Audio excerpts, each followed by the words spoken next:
apewe sifa. Tunamshukuru Mungu kwa jinsi ambavyo ameendelea kuwa msaada katika maisha yetu. Jina lake litukuzwe. Ndugu natufuatilia kupitia channel yetu Imena Maombi TV na mitandao mbalimbali ya kijamii YouTube, Facebook na Instagram, karibuni nyote, mnakaribishwa katika mjadala wa mwongozo wa kujifunza Biblia, lesoni kwa lugha ambayo imezoeleka sana. Leo ikiwa ni Oktoba 6, tunatamani kujadili na kuangalia Mungu anasema nini na watoto wake kwa siku ya leo. Basi kabla hatujaendelea tuombe. Baba yetu, rafiki yetu, jina lako litukuzwe. Asante sana kwa kuwa pamoja nasi. Roho yako Mtakatifu endelee kuwa pamoja nasi. Endelea kutupatia mafunuo mapya kwa ajili ya kuweza kubadilisha mfumo na mtazamo wetu, tukutazame na tukuangalie pekee, kwa sababu pekee ndiye Mungu unayetoa wokovu, ndiye Mungu mwenye kubadilisha akili zetu. Roho Mtakatifu hai pamoja nasi, ni katika Yesu Kristo, amina. Somo letu la leo lina kichwa kinachosema samani katika mahali pasipotarajiwa. Samani katika mahali pasipotarajiwa. Katikati ya kisa cha Rahabu kuna uongo uliosemwa ili kuwalinda wapelelezi. Naweza nikajiuliza swali au kajiuliza swali, je, uongo wa Rahabu Mungu aliukubali? Je, kumbe kuna sehemu Mungu anahalalisha uongo? Jibu ni hasha. Mungu akubaliani na tendo lolote ovu, wala Mungu halalishi kitu chochote kiovu kwa ajili ya kuokoa watu wake. Hasha. Ukiangalia uongo wa Rahabu ilikuwa ni kwa ajili ya kuokoa watu ambao wametumwa na Mungu kuja kuipeleleza hicho ambalo Rahabu alikuwa anakaa. Lakini ukweli ni kwamba Mungu, hata kama Rahabu asingetumia uongo, Mungu angewaokoa kwa njia ambazo anajua yeye mwenyewe. Je, hii Mungu njia alitumia kuokoa? Sio kweli Mungu hakutumia njia, ila Rahabu aliamua sasa kuiacha kumpambania Mungu. Na Mungu ni kwa nini sasa ananyamaza kimya? Ni kwa sababu Rahabu hakuelewa anachokifanya. Kwako leo unapoamua kumpambania Mungu ni makosa na ni dhambi na utakinywea. Kwa nini? Kwa sababu mafunuo tayari unayo kwamba Mungu anajifunua na anajipambania yeye mwenyewe. Anatoa msaada kwa njia ambayo yeye mwenyewe anaifahamu. Kwa maana sasa hakuna sababu yoyote ya kuweza kusema uongo kwa ajili ya kuokolewa au kwa ajili ya kuokoa watu wengine. Kipindi kwa shuleni sekondari, watu nilikuwa na mama mmoja alikuwa akisema kwamba kuna uongo mtakatifu. Unaweza kumdanganya mzazi wako kwa ajili ya uongo mtakatifu. Sio kweli, kile kitendo nilikuwa sikubaliani nacho. Hakuna uongo mtakatifu na hakuna mahali popote ambapo tunaweza tukatumia uongo ili tuokoke. Hapana, tukaza tuko salama. Uongo ni muongo, na hakuna uongo mkubwa wala uongo wa kiasi.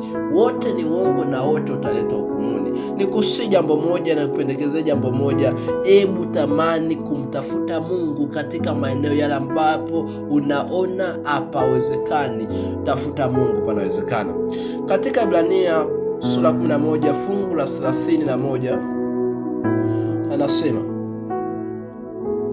kwa imani Rahabu yule kahaba hakuangamia pamoja na hao walioasi, kwa kuwa aliwakaribisha wale wapelelezi kwa amani. Yaani kitendo cha kuwakaribisha kilimpatia greti ya kuondolewa. Hata sisi katika maisha kuokolewa, hata sisi katika maisha yetu kuna muda tunapaswa tufanye jambo fulani ili Mungu atuokoe. Sikiliza anasema nini mtunzi wa lesoni leo. Anasema kwamba katika Ibrania 11 fungu la 31 inathibitisha imani yake katika kuweka kula yake upande wa wapelelezi badala ya kuchagua kung'ang'ania utamaduni uliopotoka. Katika Yakobo 2 ile fungu la 25 inasifu kalimu wake wa makazi kwa wapelelezi wawili wa Israeli na kwa kuwapatia maelekezo ya namna ya kurudi kwa kutumia njia iliyokuwa salama. Katikati ya uozo huo, utamaduni uliopotoka na mtindo wa maisha binafsi ya Rahabu, Mungu kwa neema yake aliona cheche ya imani ambayo kupitia kwa hiyo angeweza kumuokoa. Bwana Yesu apewe sifa. Naweza nikapata somo pia kwamba kumbe hao wapelelezi wanaenda katika kupeleleza ile nchi. Lengo Mungu anaatumi kwa ajili ya kwenda kupeleleza. Mungu anawatuma waende pia kalete wokovu kwa Rahabu. Mungu anaona cheche zilizomo katika Rahabu. Kumbe sasa kuna muda unaweza ukapitia magumu, unaweza ukapitia changamoto. Sio kwamba Mungu amekuacha. Mungu yupo na amelenga mtu fulani kupitia shida zako na changamoto zako aokolewe. Bwana Yesu apewe sifa. Usio unalalamika muda wote. Hebu muulize, je, Mungu kuna nini? Unashangaa kwamba Mungu anaona cheche za imani Rahabu aliyokuwa nayo, lakini Mungu anatumia mfumo mwingine kwa wapelelezi. Hao watu walikuwa na uwezo kwenda kujificha mahali fulani, ndio walikuwa nao, lakini Mungu anaruhusu waende mahali hapa. Wanapofika pale unaweza ukashindwa kuelewa. Hebu tutafakari kiroho. Huyu Rahabu alikuwa ni mtu wa kiroho, sambamba na kwamba maisha yake hayafurahishi. Maisha yake yalikuwa ni ovyo sana, lakini alikuwa ni wa kiroho. Kitendo cha kutambua kwamba hawa ni watumishi wa Mungu inatosha. Kama asingekuwa na cheche ya imani ndani yake, asingeweza kutambua. Hata kitendo cha kuwaficha watu sio akili zake, ni kwa sababu alikuwa mtu wa kiroho. Anasema kwamba japo nimeharibika, japo nafanya mambo ya ovyo, japo nafanya matendo ya ajabu, hakuna haja ya kushindwa kuwastiri watumishi wa Mungu. Je, wewe katika maisha yako kuna muda unastiri watumishi wa Mungu? Watu wanapokuja na shida kwako unawasikiliza? Au ni muda mara nyingi tupo tunaangalia dhambi na makosa ya watu? Na hisa hata wewe ungekuwa wewe ndo ungetuma pale, ungesema tunaenda kwa kahaba huyu. Unaweza kujiuliza kwamba je, tunaenda kwa kahaba? Hapana, hii ni dhambi. Lakini Mungu alipokuwa na mpango wa kutuokoa sote. Usije ukamwona mtu fulani kisa ni muovu, kisa anafanya vitu vya ajabu, ukaona aokolewi. Anaokolewa ila muda wake hujafika kumsaidia. Yaweza kuwa wewe ndiye Mungu amekutumia kumsaidia, kwa sababu hujui unaanza kumlaumu na kumhukumu. Sikiliza, haupaswi kuhukumu mtu yoyote, inapaswa usimame imara kwa ajili ya kumsaidia. Mungu wa mbinguni anatupenda sana. Sikia, Mungu alitumia kilichokuwa chema ndani ya Rahabu, kilichodhihirika imani katika yeye Mungu na uchunguzi wake kwa kuwa na watu wake wa Mungu. Lakini kamwe akupongeza kila kitu alichokifanya. Mungu anatumia chema kilichokuwemo ndani yake. Akutumia ile makando kando ala kupongeza alichokuwa kifanya, aliangalia kilicho chema. Sikia, Mungu alimsamini Rahabu kwa ujasiri wake ambao haukuwa wa kawaida, kwa imani yake iliyojaa ujasiri, kwa kuwa wakala wa wokovu na kwa kumchagua Mungu wa Israeli.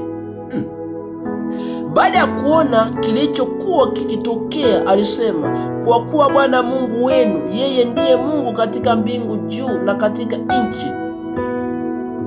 Ni lazima niwaokoe, ni lazima niwasaidie, ni lazima niwafiche. Ni jambo lenye maana kubwa kabisa kusikia mwanamke Mkananayo akikiri kwamba Yawe ndiye Mungu pekee, hasa kwenye dali ambapo kwenye dini yake ya kipagani kwa kweli maombi yalitolewa kwa kile walichoamini kuwa ni miungu ya mbinguni. Kauli ya Rahabu ilionekana kwa namna ya pekee kabla kwenye muktadha wa haki pekee ya Mungu ya kupokea ibada. Bwana Yesu apewe sifa. Ukiangalia hata kauli ya Rahabu inaonyesha kwamba huyu mtu ni wa kiroho. Maneno yake yana ushuhuda wa uchaguzi makini uliozamiliwa na kutambua kwamba Mungu wa Israeli ndiye Mungu pekee wa kweli. Kukiri kwa Rahabu kunadhihirisha uelewa wake wa uhusiano wa karibu kati ya mamlaka ya Mungu na hukumu ambayo kwa hiyo Yeriko ilikabiliana nayo. Uchaguzi wake wa kimaadili unatambua kwamba kulingana na hukumu ya Yahwe kulikuwa na uwezekano wa namna mbili tu: kuendelea katika uasi dhidi yake na hivyo kuangamizwa, au kuchagua kujisalimisha kwa imani kwa kumchagua Mungu wa Israeli. Rahabu akawa kielelezo kwa kile ambacho kingekuwa ni hatima ya wakazi wa Yeriko kama wangemgeukia Mungu wa Israeli kwa ajili ya rehema. Bwana Yesu apewe sifa. Sikiliza, Rahabu anajua target ya kutumia ili kusudi apate wokovu. Hata sisi katika maisha yetu pia kuna baadhi ya vitu vinapaswa tuvitumie kwa ajili ya kuokolewa.